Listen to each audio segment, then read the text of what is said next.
بسم اللہ الرحمن الرحیم۔ اللہ تعالیٰ کے کاموں کو ستاروں یا ستاروں کی حرکت پہ موقوف کرنا کہ فلاں کام فلاں ستارے کی حرکت سے سرزد ہوا، یہ سب کبیرہ گناہ ہے۔ حضرت ابن عباس فرماتے ہیں کہ رسول اللہ صلی اللہ علیہ وآلہ وسلم کے زمانہ مبارک میں بارش ہوئی تو نبی کریم علیہ الصلاۃ والسلام نے فرمایا، کچھ لوگ شکر کرتے ہوئے صبح کرتے ہیں اور کچھ لوگ ناشکری کرتے ہوئے صبح کرتے ہیں۔ شکر گزاروں نے کہا کہ یہ بارش اللہ کی رحمت کی وجہ سے ہوئی، اور ناشکروں نے کہا فلاں ستارے کی وجہ سے یہ بارش ہوئی۔ حضرت ابن عباس فرماتے ہیں کہ اس سلسلے میں اللہ تبارک و تعالیٰ نے یہ آیات نازل فرمائیں۔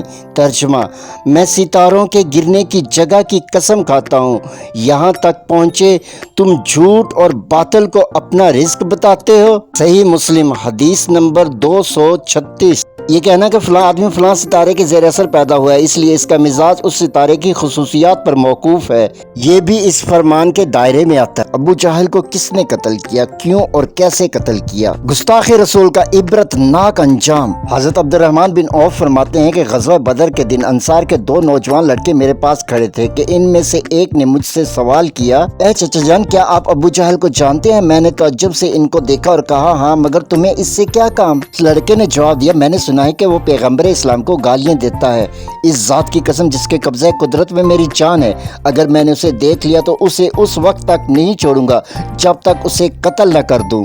دوسرے لڑکے نے بھی مجھ سے کم و بیش یہی سوال کیا۔ کچھ دیر گزرنے کے بعد میری نظر ابو جہل پر پڑی، وہ لوگوں میں آزادانہ گھوم پھر رہا تھا۔ میں نے اشارے سے ان کو بتایا، یہی ابو جہل ہے۔ وہ فوراً اس کی طرف جھپٹے اور تلواریں مار مار کر اسے قتل کر دیا۔ پھر وہ دونوں بارگاہ رسالت ماب میں آئے اور بتایا، ہم نے ابو جہل کو قتل کر دیا ہے، اور آپ نے ابو جہل کے قتل کی تصدیق بھی کر دی۔ صحیح مسلم شریف حدیث نمبر 4563۔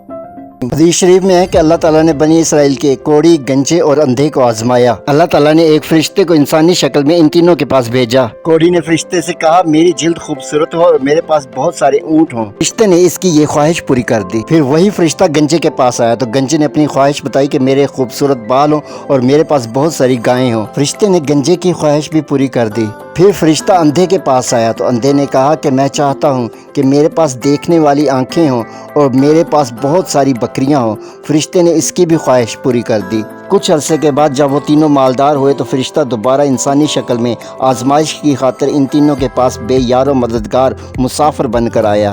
کوڑی نے اس کی مدد کرنے سے انکار کر دیا اور یہ بھی نہیں ماننا کہ وہ پہلے کبھی کوڑی تھا۔ فرشتہ گنجے کے پاس گیا تو اس نے بھی وہی جواب دیا جو کوڑی نے دیا تھا۔ پھر فرشتہ اندھے کے پاس گیا، اندھے نے نہ صرف اقرار کیا کہ وہ پہلے اندھا تھا بلکہ اس کی مدد بھی کی۔ صحیح مسلم 7421۔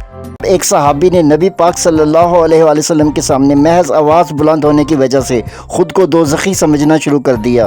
انس بن مالک فرماتے ہیں کہ جب یہ آیت کریمہ نازل ہوئی، اے ایمان والو، اپنی آواز کو نبی کی آواز پر بلند نہ کرو، کہیں تمہارے اعمال برباد ہو جائیں، تمہیں اس کی خبر بھی نہ ہو۔ تو حضرت ثابت بن قیس، جن کی آواز قدرتی طور پر بلند تھی، گھر میں ہی بیٹھ گئے اور سمجھنے لگے میں دوزخی ہوں، اور نبی پاک صلی اللہ علیہ وآلہ وسلم کی خدمت میں حاضر نہ ہوئے۔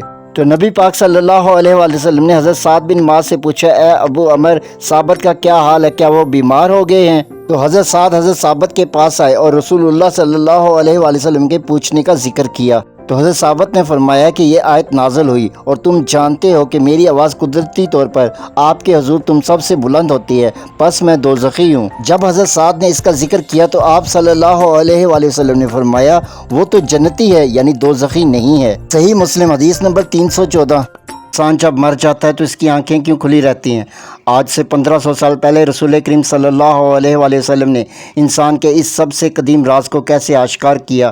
حیرت انگیز حدیث مبارکہ۔ حضرت ابو ہریرہ سے روایت ہے کہ رسول اللہ صلی اللہ علیہ وآلہ وسلم نے فرمایا، کیا تم نہیں دیکھتے کہ جب آدمی مر جاتا ہے تو اس کی آنکھیں کھلی رہتی ہیں؟ صحابہ نے عرض کی، کیوں نہیں؟ یعنی صحابہ کرام آپ صلی اللہ علیہ وآلہ وسلم سے پوچھنا چاہتے تھے کہ فرمائیے کہ مرنے کے بعد انسان کی آنکھیں کیوں کھلی رہتی ہیں؟ آپ صلی اللہ علیہ وآلہ وسلم نے فرمایا، اس کی وجہ یہ ہے کہ انسان کی نگاہ بھی اس کی جان کے پیچھے چلی جاتی ہے۔